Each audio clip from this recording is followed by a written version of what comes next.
بسم اللہ الرحمن الرحیم۔ السلام علیکم۔ زیتون کی مالش بدن پر کرنے سے شیطان 40 دن تک دور رہتا ہے۔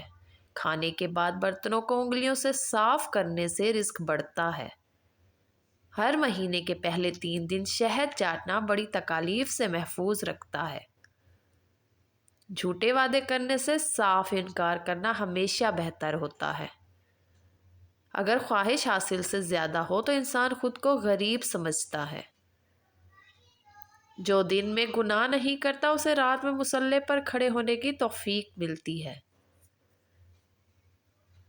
وبا کے دنوں میں درود شریف پڑھنے والا وبا سے محفوظ رہتا ہے۔ جو قبلے کی طرف منہ کر کے تھوکے گا قیامت کے دن وہ تھوک اس کے آنکھوں کے درمیان ملا ہوگا۔ وہ آرزو جو باقی آرزوؤں کو کھا جائے وہ محبت ہے۔ جس گھر میں محمد نام کا بچہ ہوگا اس گھر میں ہمیشہ خیر و برکت رہے گی۔ کردار سے بہتر انسان کا کوئی اثاثہ نہیں ہے۔ سانپ دانتوں سے ڈستا ہے اور انسان آنکھوں سے، اس لیے ہمیشہ اپنی آنکھوں کی حفاظت کرے۔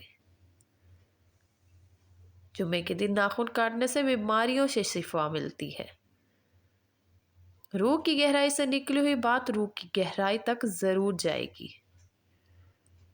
جو عورتوں پر بری نظر ڈالتا ہے علم کا نور اس سے چھین لیا جاتا ہے۔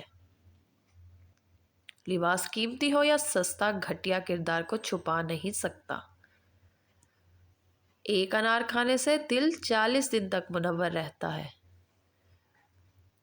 جو شخص حضرت نوح علیہ السلام پر درود سلام بھیجے اس کو سانپ بچھو نہیں کاٹ سکتا۔ محبت سے غم اور اداسی ضرور پیدا ہوگی، وہ محبت ہی نہیں جو اداس نہ کرے۔ تم غلام ہو اس شخص کے سامنے جس سے تم محبت کرتے ہو۔ اگر آپ سوچتے ہیں کہ صلاحیت کو تیز کرنا چاہتے ہیں تو کھانا کم کر دیں۔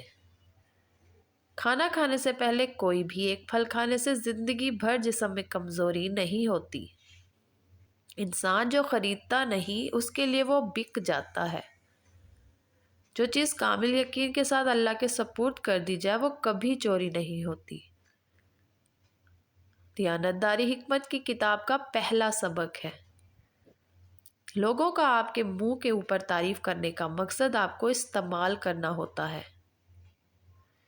توجہ کے پیچھے محبت کے تمام معنی چھپ جاتے ہیں۔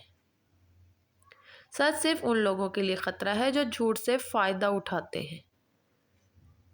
وہ چیز جو بے سوال کر دے وہ لاجواب ہوتی ہے۔ حقیقی تعلق وہ ہوتا ہے جو وقت، حالات، ضرورت اور مزاج بدلنے کے باوجود بھی قائم رہے۔ جو انسان اپنے خیالات کو اپنے منہ کی زبانی نہیں بول سکتا وہ غلام ہے۔ لوگ بتاتے تو بہت کچھ ہے مگر جو بات رویہ بتاتا ہے وہی سچ ہوتا ہے۔ دوسروں کے سہارے پر لی گئی اڑان زیادہ دیر پروان نہیں چڑھ سکتی۔ کسی دوسرے کی خوشیاں صرف اسی وجہ سے خراب نہ کرو کیونکہ تم اپنی نہیں پا سکے۔ کسی چیز پر بہت زیادہ توجہ دینا آپ کی بردباری کا سبب بنتا ہے۔ خوشیاں اگر پیسوں سے حاصل ہوتی تو یقین کریں کبھی کوئی غریب کا پتھروں کی چوٹ ہر پھلدار درخت کا نصیب ہوتی ہے۔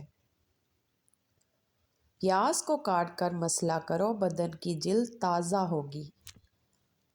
پودینے کی ڈنڈیوں کو چبانے سے جوانی آتی ہے۔ محنت اور برداشت کامیابی کی چابی ہے۔ ہاتھی کے دانتوں کو پیس کر جلد پر لگایا کرو، جلد چمکدار ہو جائے گی۔ ناکامیوں کے ڈھیر میں سے کامیابی ڈھونڈ نکالنا بڑے لوگوں کی پہچان ہے۔ کمزور انسان گلہ کرتا ہے کہ حالات ہی ایسے تھے کہ میرے خواب چھن گئے۔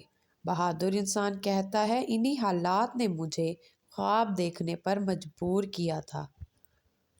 بہترین لقمہ وہی ہے جو اپنی محنت سے حاصل کیا گیا ہو۔ زندگی مسلسل جدوجہد کا نام ہے، کیونکہ اللہ پرندے کو رزق دیتا ہے مگر اس کے گھونسلے میں نہیں ڈالتا۔ محنت کرنے والا اللہ کا دوست ہے۔ بزدلوں کو راستے کا خوف مار دیتا ہے۔ منزلیں سپاہیوں کا استقبال کرتی ہیں۔ نئے دن کے ساتھ نئی طاقت اور نئے خیالات آتے ہیں۔